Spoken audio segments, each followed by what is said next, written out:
Hello કૃષ્ણદેવભાઈ કેમ છો? બસ તમારી ફિલ્મનું ટ્રેલર જોયું અત્યારે એનો રિવ્યૂ કરવા બેઠા છીએ. અચ્છા તમે નથી બનાવી. હા એ તો ખબર પડી જાય પ્રોડક્ટ અલગ સારું નીકળ્યું. એટલે હું મજાક કરું છું. લાસ્ટ બે તમારી ફ્લોપ ગઈ ને એટલે. બસ એટલે હવે ટ્રેલર નો રિવ્યૂ કરવા બેસીશ અને ડાયરેક્ટર કોણ છે? અચ્છા વાંઢા વિલાસના ડાયરેક્ટર છે એટલે આમાં કંઈ વાંધો થવાનો નહીં થાય ને તો બહુ સારું તો મજા આવશે ફિલ્મમાં. કારણ કે તમારી બે ફિલ્મો લાસ્ટની વાંધાવાળી હતી થોડી.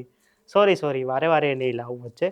પ્રોડ્યુસર તમે છો? અચ્છા તમારું ખાલી બિગ બોક્સ પ્રોડક્શન પ્રોડ્યુસર છે તમે નથી. તો નવા પ્રોડ્યુસર કેમ લાવ્યા છો? તમને આ પ્રોડક્ટ ઉપર ભરોસો નથી એટલે આ તમને આ મૂવી ઉપર હલો હલો હલો કાટ દિયા ऐसा ही करते हैं भाई ये लोग. अच्छी बात करो तब तक बात करते हैं फिर प्रोडक्शन वैल्यू प्रोड्यूसर्स की बात करो तो काट देते हैं. कोई बात नहीं. वांडा विलास के मेकर्स या फिर वांडा विलास के डायरेक्टर जिन्होंने वांडा विलास फिल्म बनाई थी, उनकी नई फिल्म का ट्रेलर आ गया है मिठड़ा मेहमान, जिनमें हमें देखने को मिलता है यश सोनी, आरोही पटेल, मित्र गढ़वी, मिहिर निशित राजड़ा और डायरेक्टर है Chinmay Parmar if I am not wrong. और ये फिल्म प्रोड्यूस की है बिग बॉक्स प्रोडक्शंस जो आई थिंक कृष्ण देव याग्निक की प्रोडक्शन हाउस है. और हमें इस फिल्म में एक नई ही स्टोरी देखने को मिल रही है ऐसा हमें अभी तो लग रहा है. रिफ्रेशिंग स्टोरी है, car trip story, car journey story है if I am not wrong. Car trip क्या होता है तो स्टोरी इस हिसाब से है कि जहाँ पे हमें यश का कैरेक्टर स्ट्रगलिंग फेज में दिखता है या फिर डिप्रेसिंग फेज में दिखता है because of his love life. दूसरी जगह पे उनकी हमें मम्मी देखने को मिलती है सोनाली लेले देसाई, जिन्होंने इनकी मम्मी का रोल किया है इसमें, जो उनके लिए चिंता में बैठी है. और यश को एक जगह पे सुसाइड करने की अवस्था में हमें देखने को मिलते हैं और उसमें मिहिर सर की एंट्री होती है. मिहिर सर के रिलेटेड एक ट्रिविया भी है जो मैं आगे जाके बताऊंगा. मिहिर सर कैब ड्राइवर बने हैं और यश उनसे थोड़ा सा परेशान होकर उनको गुस्से में बोलता है कि मेरे को सुसाइड करना है, चल मेरे को वो स्पॉट पे लेके जा. जहाँ पे मिहिर सर एकदम हरफन मौला टाइप के आदमी है, सब खुश है एकदम, अपनी लाइफ में कोई गम वम नहीं है.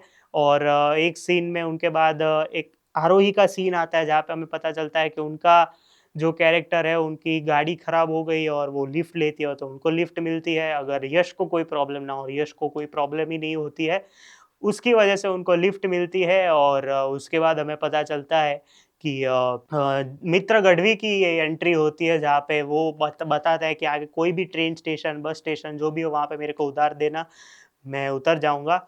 लेकिन इसी के बीच में हमें यश पे ज़्यादा फ़ोकस करने को मिलता है कि यश के ऊपर कुछ ऐसी समस्या है जिसकी वजह से वो सुसाइड करना चाहते हैं. 1-2 सीन के जहाँ पे वो जो छोटे-छोटे सीन्स होते हैं ना, जो हमें रिवील करने में हम देखने जाते हैं लेकिन स्विच हो जाते हैं, जो ट्रेलर की एक ख़ासियत होती है हस हमेशा से, वैसा एक सीन दिखाया जाता है जहाँ पे सोनाली मैम और यश वापस साथ में आ गए हैं, तो वो एक सीन दिखाने को मिलता है. और पूरी फ़िल्म अगर हम देखें तो एक डिप्रेसिव इंसान को अकेला जब वो रहता है या फिर उसकी लाइफ़ में कुछ ऐसा हुआ होता है, उसके ऊपर कभी कुछ कैसे वो उसमें से बाहर आता है, उसके ऊपर आई थिंक ये फ़िल्म बनी है. और मैं ट्रेलर की बात करूँ तो ट्रेलर रिफ्रेशिंग ट्रेलर है. पूरा एक जो अभी तक की फ़िल्म्स आई है इधर तक 2025 में, पूरा एक अलग ही ट्रेलर दिख रहा है. मैं अगर ऐसा बोलूँ तो गलत नहीं होगा, क्योंकि आप देखो जो सब्जेक्ट है पूरा एक नया है. लाइक पर्वत में, अगर ऐसा मैं बोलूँ, पर्वत में एक ऐसा सब्जेक्ट था जब पॉडकास्ट किया था उन्होंने कि मेंस मेंटालिटी या फिर क्या बोलते हैं मेंस मेंटल हेल्थ क्या होती है उसके ऊपर फोकस किया जाता है. तो ऐसा इस इंडस्ट्री या फिर इस फिल्मोग्राफी वाइज गुजराती में ऐसा बहुत कम है कि मेंस मेंटल हेल्थ पे फोकस किया गया हो. कभी एक जब उसका ब्रेकअप होता है या फिर जब उसके लाइफ में कुछ ऐसा किसी की वजह से वो हार्ट ब्रेक होता है तो उसके ऊपर एक फोकस किया जाए, तो ये एक ऐसा यूनिक कॉन्सेप्ट है जहाँ पे हमें पता चलता है कि मेंस मेंटल हेल्थ क्या हो सकती है ऑफ अ पर्सन जो हमेशा सुसाइडल थॉट्स, डिप्रेसिव थॉट्स ऐसे लेके घूमता है, लेकिन उसके लाइफ में ऐसे कुछ स्ट्रेंजर्स आते हैं जो उसकी मदद करते हैं और वो उसमें से बाहर आता है. तो एक ऐसी टाइप की ये स्टोरी लग रही है और रोड ट्रिप स्टोरी है. And I think out and out comedy नहीं होगी लेकिन एक अच्छा ह्यूमर होगा, साथ में ऐसा मैसेज दिया जाएगा थ्रू यश के कैरेक्टर के साथ कि कैसे एक बंदा अपनी मेंटल हेल्थ के साथ जूझता है और उसमें कैसे रिकवर करता है. उसमें आरोही, मित्र गढ़वी, मिहिर सर के अपने एक-एक पॉइंट ऑफ व्यूज़ होंगे जो कि हमें देखने को मिलेंगे कि उनके अंदर की मेंटल हेल्थ क्या हुई थी, कैसा उनके साथ भी ऐसा कुछ हुआ था, वो कहाँ जा रहे थे या फिर चाल जीवी रही है जैसा कि इसके साथ ही रहने के लिए ये सब ने प्लान बनाया हो कि हम साथ में रहते हैं इसके और इसकी मेंटल हेल्थ को अच्छा करते हैं, लाइक जो चाल जीवी लइये में आरोही का कैरेक्टर था कि वो एक पार्ट ऑफ द प्लान थी, वैसा इसमें हो सकता है। This is just my theory, क्योंकि फिल्म आगे कुछ और भी हो सकती है। अब एक ट्राई ट्रिविया करते हैं, फिर आपके क्वेश्चंस की बारी। योर फेवरेट सेगमेंट ट्रिविया ये है, मिहिर निशित राजड़ा जो इसमें कैब ड्राइवर का रोल कर रहा है, वो एक ऐसे एक वश मूवी से उनका कनेक्शन है और वो मैं आपको बताता हूं। मिहिर सर की वाइफ वश मूवी में थी। अब आप गैस कीजिए। जानकी की जो मम्मी थी उसमें वश में नीलम पांचाल, जो कि एक नेशनल अवार्ड विनिंग एक्ट्रेस है, जिन्होंने हिल्लारो में भी काम किया था, जिसकी वजह से उनको नेशनल अवार्ड मिला था, वो उसमें थी। और जो मिहिर सर है वो उनके हस्बैंड है रियल लाइफ में। तो ये एक अच्छा ट्रिविया है। तो वो भी इस तरीके से इसमें फिल्म में है और उनका एक कैरेक्टर है, क्या बोलते हैं, हरफन मौला, मैंने जैसे बोला केयरफ्री कैरेक्टर है एकदम। दूसरी तरफ अगर हम देखें, आरोही का कैरेक्टर है जहाँ पे एक जगह पे वो मर्दों को गाली देते हुए दिखती है कि ऑल मैन आर मैं मरना मेरा येलो डॉलर हो जाएगा। वैसे पैसे शुरू नहीं हुए, लेकिन उसके ऊपर से हमें पता चलता है कि वो एक एंटी मैन या फिर कुछ ऐसा हुआ होता है। जैसे कि मैंने बोला, अपने पॉइंट ऑफ व्यूज रखेंगे आगे जाके फिल्म में, ऐसा कुछ हुआ होता है जिसकी वजह से वो यश से भी ज्यादा उनके सीन्स नहीं है। मतलब एक जगह पे उनका डायलॉग है कि हमेशा घर पे अकेला रहेगा तो यही होगा, तो बात होगी उतनी नहीं होगी जैसे कि हमें पता चलता है। तीसरी साइड हमें मित्र गढ़वी का कैरेक्टर देखने को मिलता है, एकदम केओटिक फन और लाइफ में यार मतलब वो बैक बेंचर वाली फील है, एकदम कुछ फर्क नहीं पड़ता। ये तो डिप्रेशन में, इस पे तो मेरे को हंसी आती है वगैरह, जिस तरह से उसका मजाक उड़ाते हैं और उसके पीछे यश फिर जब लगते हैं एक दो जगह पे तो उनको लगता भी है। तो ऐसे हमें एक डिप्रेसिव इंसान को कैसी 3 अलग अलग पर्सनालिटीज मिलेगी इस फिल्म में, ये हमें दिखाने का प्रयास किया जाएगा। और आगे अभी आपका फेवरेट सेगमेंट शुरू करते हैं, रिएक्टिंग टू कमेंट्स। जी सर, तो फोन आ गया है, मेरा नहीं है। आईफोन मेरा हो सकता है, औकात है मेरी इतनी, क्या हाँ बोल रहे हो, नहीं हो सकता।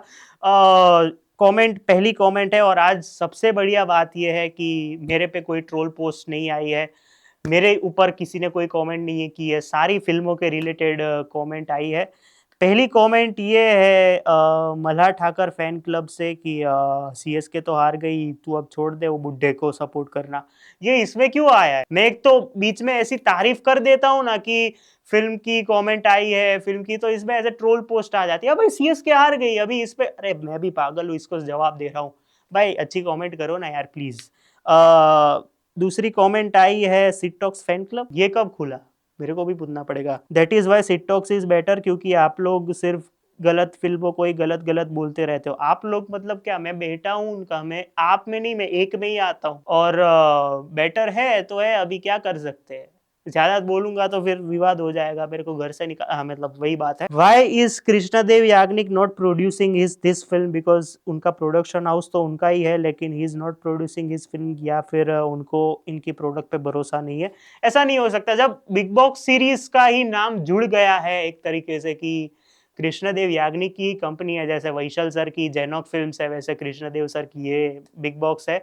नए प्रोड्यूसर्स है आई थिंक, लेकिन एक फैक्टर ये भी हो सकता है कि वश के लिए बचा के रखे हो लेवल 2 के लिए, जहाँ पे हमें पता चले कि वश लेवल 2 का वही प्रोड्यूसर है कल्पेश सोनी और उनके साथ। लेकिन ये फैक्टर भी एक इम्पोर्टेंट है। लेकिन देखते हैं, उनका कॉन्फिडेंस तो वैसे ही हमेशा होता है, वो हमने लास्ट 2 फिल्मों में भी देख लिया जो बहुत बड़ी फ्लॉप थी, और वो स्वीकार भी करते हैं कि वो अच्छी फिल्म नहीं थी, तो वो एक अच्छी चीज है। वाई इज ऐसा क्यों लग रहा है कि यश इस फिल्म में अंडर प्ले करने की ट्राई कर रहे हैं? ट्राई नहीं कर रहे, बट ऐसा लग रहा है कि वो जो उनका जो एक कैरेक्टर है ना, कि एक स्टेप ऊपर आवाज करके बोलना, जो डैनी जिगर में इतना गया था अच्छी फिल्म में, मतलब ऐसा डिप्रेसिव इंसान ज्यादा बात नहीं करना चाहता। ये साइकोलॉजिकली ये चीज प्रूवन है कि यार अपनों से भी बात करनी हो तो करता है, और यहाँ पे तो सारे पराये लोग हैं कैब ड्राइवर को छोड़ के, जिसको वो जानता है थोड़ा सा, तो उतना नहीं बोलेगा। और इस पे ये भी हमें दिखाया जाएगा कि वो पहले पहले बात नहीं करेगा कि उसके साथ क्या हुआ है। जैसे कि हमें एक सीन में बताया जाता है कि लव लाइफ के बारे में, धीरे धीरे कच्चे चिट्टे खुले जाएंगे और क्या प्रॉब्लम हुई है वो भी हमें बताया जाएगा। ट्रेलर लुक्स रिफ्रेशिंग, हाँ सही बात है, लेकिन सबसे बड़ा एक्स फैक्टर मेरे को ये लग रहा है कि इसमें भी आरोही को लास्ट टाइम जैसे एंटी मैन दिखाया गया है। See that is what I feel के स्क्रिप्ट डिमांड करती है, वो आपको करना पड़ता है। अजब रात नहीं गजब बात में भी आप देखो, लड़के खराबी होते वो सिर्फ भव्य के कैरेक्टर के लिए था, क्योंकि वो लड़कियों को बेड साइड में ही दिखाता था। इसमें ऐसा कुछ सिचुएशन हुई होगी उसके साथ, पास्ट में ऐसे कोई एक्सपीरियंसेस हुए होंगे और कॉल पे भी वो बात कर रही है, तो ऐसा कुछ हुआ होगा जिससे हमें पता चले कि हो सकता है कुछ ऐसा। मेरे को, मैं ज्यादा बात नहीं करूंगा। इस जगह पे हमें पता चलता है कि ऐसी फिल्मों में हमें ये भी पता चलता है कि गुजराती फिल्मों में रोड ट्रिप मूवीज की संख्या कुछ ज्यादा ही बढ़ चुकी है। एक तरीके से ये बात सही है, मतलब आप देखो हाहाकार से ट्रेंड शुरू हुआ था, ऐसा मैं नहीं बोलूंगा, क्योंकि सितंबर में पहले आने वाले हाहाकार रोड ट्रिप ही थी, रात को रोड ट्रिप थी। लोचा lapsi was a road trip, काले लगन 6 वाज अ रोड ट्रिप। हम रिव्यू नहीं कर रहे, मतलब रोड ट्रिप मूवीज का एक ट्रेंड धीरे धीरे शुरू हो रहा है। और उन तीनों से ये कंपेयर नहीं होगा, क्योंकि तीनों के अगर आप देखो तो जॉनर एक जगह पे, एक जॉनर सेम था विच वॉज कॉमेडी। ये एक सीरियस फिल्म लग रही है, जहां पे अगर हम बात करें कि जो हमें डिप्रेशन के बारे में भी प्रोज एंड कॉन्स दिखाए जाएंगे, वैसे डिप्रेशन में कोई प्रोज होते ही नहीं है, कॉन्स ही होते हैं सारे।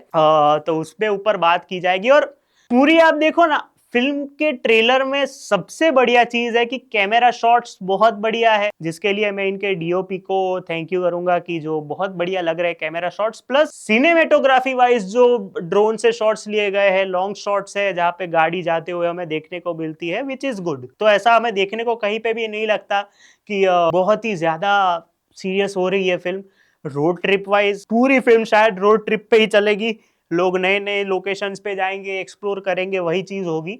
लेकिन ओवरऑल इट इज गारंटीड के अच्छी फिल्म लग रही है अभी तो, क्योंकि मैं भी ज्यादा नहीं बोलना चाहूंगा। भाई ये हमेशा कृष्णदेव याग्निक की फिल्में क्यों होता है, क्यों होता है, मतलब क्या होता है, एक ना एक डबल मीनिंग जोक, एक ना एक एडल्ट जोक, या फिर ऐसा कुछ रिएक्शंस टाइप। मैंने अपने लास्ट नाटक रिव्यू में भी बोला था कि एक दो बार चलता है और ऑडियंस भी पसंद करती है। देखो ये जो अच्छे से अच्छा होने का जो ढोंग हो चलता है ना कि ऑडियंस को नहीं पसंद, ऐसा एक दो तक तो सब लोग एंजॉय करते हैं, लेकिन एक सर्टेन लिमिट के बाद वो लोग भी पक जाते हैं, तो वो चीज अच्छी है। लेकिन यहाँ पे जहाँ पे वो जरूरत है ना, यहाँ पे जरूरत है वैसे कुछ डायलॉग्स की, क्योंकि सिचुएशन डिमांड कर रही है कि ऐसी कुछ जरूरत है उन लोगों को, वैसा है। इधर तो क्या कुछ भी हुआ तो डबल मीनिंग, ऐसा नहीं है, इसमें जरूरत है तभी वो लोग डाल रहे हैं, बाकी तो कोई पूछ भी नहीं रहा था। प्रेम गढ़वी की भी आदत है, आपने लास्ट दो उनकी फिल्म देखी होगी जहां पे उन्होंने as a writer script writer काम किया है, डबल मीनिंग जोक्स डालते हैं, लेकिन वो ह्यूमर के साथ कनेक्टेड होता है। ऑल द बेस्ट पंड्या में एक सीन में जहां पे युक्ति का जो डबल मीनिंग डायलॉग है, वो जरूरत नहीं था उस चीज का, तो वो जरूरत नहीं थी, वैसे ही लगा रखा है। भाई इसमें भी हमें एंटी मैन की तरीके से डिस्क्राइब किया गया है, और कब तक गुजराती इंडस्ट्री मैन को खराब साइड में ही दिखाएगी। और ये आज का लास्ट क्वेश्चन था जिसके साथ मैं खत्म करूंगा ये वीडियो। एक्चुअली चीज क्या है ना, ये मैं आपको स्टोरी बताता हूँ, इस ट्रेलर के रिलेटेड ही शॉर्ट स्टोरी है, जहाँ पे हमें यश का कैरेक्टर देखने को मिलता है अपनी लव लाइफ के बारे में बात करते हुए कि ब्रेकअप क्यों हुआ, तो ब्रेक पे है, ब्रेकअप नहीं हुआ है, और उसको फोन करके बता दे कि मैं ही क्यों हमेशा सामने से फोन करूँ, वो नहीं कर सकती, मैन मैन ही क्यों करे, ऐसा जो एक चीज है। अभी चीज ये है ना कि ये भी धीरे धीरे अब शुरू होगा, ये मैं ऐसा नहीं बोल रहा अभी शुरू होना चाहिए, धीरे धीरे अगर इसमें वो चीज दिखाई गई, मैन और चिल्ड्रन नहीं, मैन और टीनेजर्स और जो अभी नए नए एडल्ट्स हुए उनको प्लीज कभी ऐसा भी दिखाओ कि वो लोग हमेशा खराब नहीं होते हैं। दे टू आर ह्यूमंस की हमेशा लड़का ही है, लड़का ही करता है सब कुछ लड़की के साथ, लड़की ने ये क्या किया होगा, लड़का ही किया होगा, लड़के ने ही चीटिंग की होगी, लड़का ही ऐसा होगा। तो कभी मैन की भी साइड दिखाओ positive. This is not because कि मैं मैन हूं, ऐसा नहीं हूं। ये अजब रात नहीं गजब बात में ही देख लो, लड़के तो ऐसे ही होते हैं, लड़के उसमें देखो, उसमें प्रोज एंड कॉन्स दोनों दिखाए गए, लेकिन हमेशा क्या कि लड़के ही खराब है, लड़के ही ऐसे है, यही ऐसा है, तो ये नहीं चलता है ना। क्योंकि मेन पॉइंट ऑफ व्यू मेरा यही है कि लड़कों को भी कभी एक फ्रीडम दो कि वो अपने आप को एक्सप्रेस कर सके। और मैं इसलिए इस फिल्म के लिए ज्यादा रूट कर रहा हूं कि हमें इसमें दिखाया जाए कि हमेशा लड़के ही क्यों, सामने वाली पार्टनर या फिर सामने वाला पार्टनर, बिकॉज सामने वाला मैं इसलिए बोल रहा हूं क्योंकि आजकल ट्रेंड बदल चुका है, इसमें हंसने वाली बात नहीं है, क्योंकि ऐसे लोग भी हो चुके हैं, मुंह पे बोलता हूं। सामने वाली क्यों नहीं? हमेशा मैं ही क्यों सेक्रीफाइस करूं अपनी फीलिंग्स को? हमेशा मैं ही क्यों अपने आप को सेक्रीफाइस करके अपनी सेल्फ रिस्पेक्ट को सेक्रीफाइस करूं और उसको सामने से मेरी मेंटल हेल्थ खराब कर दूं? मैं ही क्यों हमेशा? सामने वाले की भी तो कोई फीलिंग्स है, तभी तो रिलेशनशिप में आए हैं दोनों। तो वैसा भी एक मैसेज होना चाहिए कभी किसी एक फिल्म में। आप देखो ओम मंगलम सिंगलम में, लवनी भवाई में भी आप देखो, बदले में भी लड़का ही बदला ले रहा है, लड़कियां क्यों? हमें सारी लड़कियां अच्छी होती, ऐसा तो नहीं हो सकता ना। 50-50 है, नेचर ने 50-50 बनाया ना, सब 50-50 दिखाओ। कभी लड़कों की भी अच्छी साइड दिखाओ कि लड़के के साथ ऐसा खराब हुआ है, जैसे फ्रेडी में कार्तिक आर्यन के साथ दिखाया कि लड़की कैसी थी, खुद उसका यूज कर रही थी, तो ऐसा लड़कों को भी दिखाओ कि वो उसका यूज हो रहा है उसके साथ। मेरा मेन पर्सपेक्टिव वही है कि लड़के की साइड अगर दिखाई तो फुल सपोर्ट है। लव रंजन भी तो वही करता है ना, प्राइम एग्जाम्पल प्यार का पंचनामा, पंचनामा 2 की लड़की, ऐसी लड़की अभी है। बाकी आप राउंड टेबल में, राइटर्स राउंड टेबल में जाके ऐसा बोल देते हो कि लड़की के साथ चीटिंग ये होती है, हमेशा लड़का उसको चीट ही करता है, तो वो तो पॉसिबल नहीं है मैडम, क्योंकि हमेशा हम तो खराब नहीं है।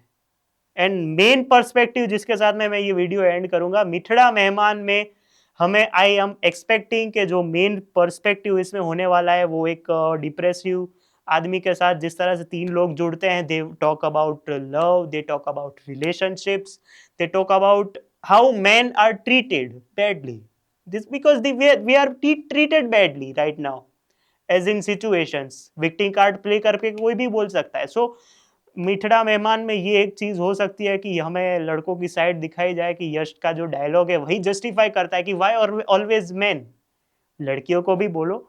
तो अगर ये दिखाया जाए जिससे हमें मेंस मेंटल हेल्थ, पूरे दिन में लड़कों के साथ क्या क्या उनको फेस करना पड़ता है, क्या क्या डिप्रेशन उनको झेलने पड़ते हैं, वो हमें दिखाया जाएगा। सो विच विल बी गुड। और overall story is looking very refreshing. नया कॉन्सेप्ट है, नई स्टोरी है, नई तरीके से सब कुछ दिख रहा है सिनेमेटोग्राफी वाइज, शॉर्ट्स वाइज। तो I am rooting for it and I am rooting for Yash Soni as always. नए नए एक्सपेरिमेंट्स करते रहते हैं और I am you rooting for him. तो मजा आएगा देखने में। और जिसने भी ये दिखाया, ये जो क्वेश्चन पूछा, उनको थैंक यू। गुजराती इंडस्ट्री में ये भी अब धीरे धीरे शुरू होगा, तो I will be personally happy कि हमारी भी कोई साइड दिखा रहा है। और बस आज के लिए इतना ही। ट्रेलर आपको कैसा लगा आप मुझे कमेंट्स में बताओ, आपको ये ट्रेलर रिव्यू कैसा लगा आप मुझे कमेंट्स में बताओ। तब तक के लिए मिलते हैं कल केसरी चैप्टर 2 के ट्रेलर रिव्यू के साथ, या फिर आज। तब तक के लिए बाय।